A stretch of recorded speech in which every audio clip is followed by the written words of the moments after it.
A private cemetery buys land by the acre and sells it back by the grave. It can divide part of a 40-acre property into thousands of burial spaces, sell each small section for several $1,000s, and then charge again to open the grave. Again for the burial vault. Again for the memorial. Again for installation. And sometimes, it can collect the money years before the burial ever happens. From the outside, this looks like one of the most powerful real estate businesses imaginable. But there's a problem hidden beneath the grass. A housing developer sells a home and transfers responsibility to the buyer. A cemetery sells a burial right once, and may remain responsible for the roads, trees, irrigation, records, security, and appearance of the property forever. The inventory is finite. The obligation may never end. That is why a cemetery can generate millions of dollars in revenue, appear to own extremely valuable land, and still become financially fragile as its best spaces disappear. So today, we are opening the file on what it costs to own a private cemetery, how each acre creates revenue, where that money disappears, and what happens when a business eventually sells almost everything it was created to sell. The first option is buying an operating private cemetery. That purchase may include the land, roads, chapel, mausoleums, maintenance buildings, equipment, employees, sales contracts, customer records, prepaid obligations, and the local name. But the most important asset is not the gate or the landscaping. It is the remaining inventory. Two cemeteries can report similar annual revenue while having completely different values. One may have 30 years of premium spaces left to sell. The other may be nearly full. The second cemetery can still look beautiful and remain busy, but much of its future revenue may already be gone. So the buyer must study more than profit. They need a map of every developed section, every sold space, every unsold space, every reserved family area, every mausoleum crypt, and every cremation niche. In accounting terms, cemetery property can function as inventory. When an interment right is sold, the allocated cost of that specific property is recognized as an expense. Large operators explicitly track cemetery property this way. The second option is developing a cemetery from raw land. That gives the owner control over design, pricing, future expansion, and product mix. But it also introduces zoning, drainage, soil analysis, engineering, road access, mapping, community opposition, and years of approval risk. For our example, we will develop a 40-acre private cemetery outside a growing American city. Only 12 acres will be opened initially. The remaining 28 acres will become future inventory. The first cost is land. Assume 40 acres cost $2.4 million. But an empty field is not a cemetery. The owner needs internal roads, grading, drainage, stormwater systems, utilities, parking, and accessible pathways. Add $900,000. Landscaping, irrigation, trees, lawns, fencing, and entrance features cost another $500,000. The cemetery also needs an administrative building and a small chapel for arrangements, records, staff, and memorial services. Add $750,000. Then comes the mausoleum and columbarium. These structures create premium inventory, but they are expensive to build. Assume the first phase costs $1.2 million. Maintenance vehicles, mowers, excavation equipment, trailers, storage, and tools add $350,000. Mapping, contract management, digital records, and cemetery software cost $100,000. Engineering, permits, environmental reviews, legal work, surveying, and professional fees add $450,000. Initial memorial displays, vault samples, benches, markers, and merchandise cost $150,000. Marketing, signs, sales materials, and the opening campaign add another $150,000. Finally, the owner needs working capital. The cemetery may spend years developing infrastructure before sales stabilize. Payroll, debt, insurance, and maintenance continue whether 10 spaces sell in a month or none. At a $500,000 reserve, the total startup cost reaches approximately $7.35 million. And this creates the first major wow moment. The owner may spend more than $7 million before selling the first burial right. But suppose the property eventually supports 8,000 sellable spaces averaging $5,000 each. The theoretical burial right revenue alone could reach $40 million. That does not mean more than $30 million of easy profit. The spaces may take decades to sell. Development continues in phases. Some land becomes roads, landscaping, buildings, setbacks, and drainage instead of inventory. Part of the cash may also be restricted for future care. The land creates enormous potential value, but only slowly. The first revenue stream is burial rights. The customer generally purchases the right to be interred in a particular space, rather than unrestricted ownership of the ground itself. Location changes the price. A space near a lake, mature tree, pathway, garden, chapel, or family estate may command a premium. The second stream is opening and closing fees. Purchasing the burial right does not necessarily include excavating, preparing, closing, and restoring the grave.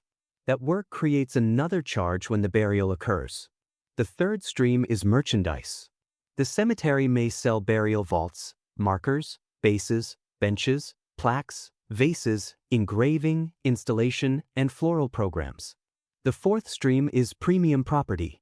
Mausoleum crypts, private family estates, lawn crypts, and custom memorial areas can generate far more revenue per placement than a standard lawn space. The fifth stream is cremation memorialization. Cremation does not automatically eliminate cemetery revenue. A family may purchase a columbarium niche, urn garden space, scattering area, memorial plaque, family estate, or private cremation feature. Major operators sell developed lots, lawn crypts, mausoleum spaces, cremation niches, private mausoleums, family estates, memorial markers, outer burial containers, installation and interment services. The sixth stream is prepaid sales. The cemetery can sell property, merchandise, and services years before they are needed. Carriage Services reported $85 million in prepaid cemetery property production during 2025, showing how important advanced selling can become to the commercial model. But prepaid sales create a financial illusion. A signed contract is not the same as unrestricted cash. Many jurisdictions require some or all funds connected to future merchandise or services to remain in trusts or escrow until delivery. The cemetery can therefore build a large backlog of future business while waiting years to recognize some of the revenue. It is selling tomorrow's inventory today, but part of the money still belongs to tomorrow. The first major expense is payroll. A cemetery needs salespeople, administrators, groundskeepers, equipment operators, family service counselors, and management. Sales commissions matter because future inventory must be sold actively. Demand exists, but families still compare locations, products, prices, and payment plans. Then comes grounds maintenance. Grass grows after the sale. Roads crack after the sale. Trees fall after the sale. Irrigation systems fail after the sale. Assume our cemetery spends $380,000 per year on landscaping, groundskeeping, fuel, repairs, and maintenance. Merchandise and third-party costs consume another $450,000. Property, equipment, roads, and infrastructure cost $250,000. Insurance, administration, legal compliance, and record-keeping add $170,000. Marketing and software cost $120,000. Then comes the most unusual expense, perpetual care. Rules vary by jurisdiction, but a perpetual care cemetery may be required to establish an irrevocable trust fund for long-term maintenance and submit regular financial reports. Iowa, for example, defines a perpetual care cemetery by the existence of an irrevocable trust for general care and maintenance. This means part of every sale may not belong to the owner in the ordinary sense. It is money collected today to maintain the property long after today's management is gone. For our model, required care funding and reserves consume $300,000 annually. Debt service adds another $350,000. The cemetery is therefore paying for two timelines at once: today's operations and tomorrow's obligations. A private cemetery looks like a land business. Its hidden financial engine is finite inventory combined with permanent responsibility. The owner purchases land at one price, develops it gradually, divides portions into small interment rights, creates premium sections, and sells property years in advance. That resembles real estate development. But unlike a housing project, the owner cannot simply complete the final sale and walk away. The cemetery must remain accessible, presentable, documented, and trustworthy. The second hidden mechanism is scarcity. As premium sections fill, the remaining desirable spaces may become more valuable. But selling faster is not automatically better. A cemetery that sells too aggressively today can weaken its future revenue base. Management must balance current cash flow against inventory life. Selling more plots increases today's revenue. It also reduces tomorrow's inventory. The third mechanism is trust fund investment income. Large operators can receive distributions and recognize income connected to perpetual care trusts. Service Corporation International reported $30.9 million of recognized cemetery perpetual care trust income in the first quarter of 2026. That reveals the true structure of the business. The cemetery is not only selling land and services. It is managing a long-duration portfolio of contracts, restricted funds, future deliveries, investment assets, and maintenance promises. The first risk is bad land. Poor drainage, unsuitable soil, weak access, zoning restrictions, or neighborhood opposition can make development slow or impossible. The second risk is excessive debt. The cemetery may have valuable future inventory but insufficient current cash flow. A burial right that might sell 10 years from now cannot necessarily pay this month's loan installment. The third risk is poor record keeping. One mapping mistake can create legal disputes, family trauma, and severe reputational damage. The fourth risk is cremation. Cremation does not eliminate cemetery demand, but it can reduce the amount of land purchased per family. A niche uses far less physical space than a traditional burial plot. The fifth and most dangerous risk is selling out without funding the future. Once the best spaces are gone, new property revenue slows. But mowing, roads, irrigation, records, security, and maintenance continue. A store can order more products. A cemetery cannot manufacture another 40 acres beside an established location. That is the central contradiction. The business may appear strongest when sales are highest, while quietly consuming the inventory that supports its future. Now let us build a simplified annual model. The cemetery sells 220 burial rights at an average of $5,500. That creates $1.21 million. It sells 120 cremation niches at an average of $2,500. That adds $300,000. Opening and closing services generate $350,000. Vaults, markers, installation, and other merchandise produce $650,000. Mausoleum, crypts, and premium property add $500,000. Trust distributions and other services contribute $190,000. Total annual revenue, $3.2 million. Now remove the costs. Payroll and sales commissions, $850,000. Grounds and landscaping, $380,000. Merchandise and outside services, $450,000. Property, roads, and equipment, $250,000. Insurance, administration, and compliance, $170,000. Marketing and software, $120,000. Care funding and reserves, $300,000. Debt service, $350,000. Total costs, $2.87 million. Estimated profit before tax, $330,000.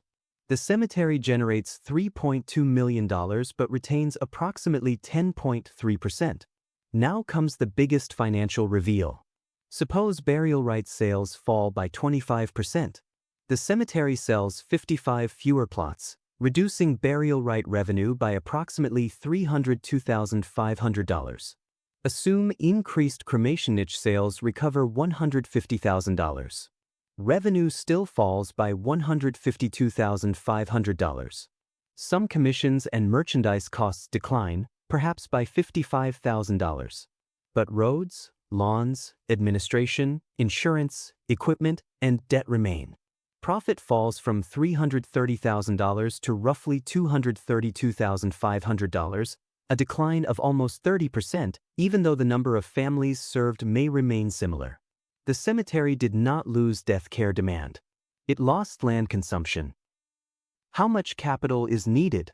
For a serious new private cemetery, approximately $5 million to more than $10 million may be required, depending on land, infrastructure, buildings, mausoleums, and regulation.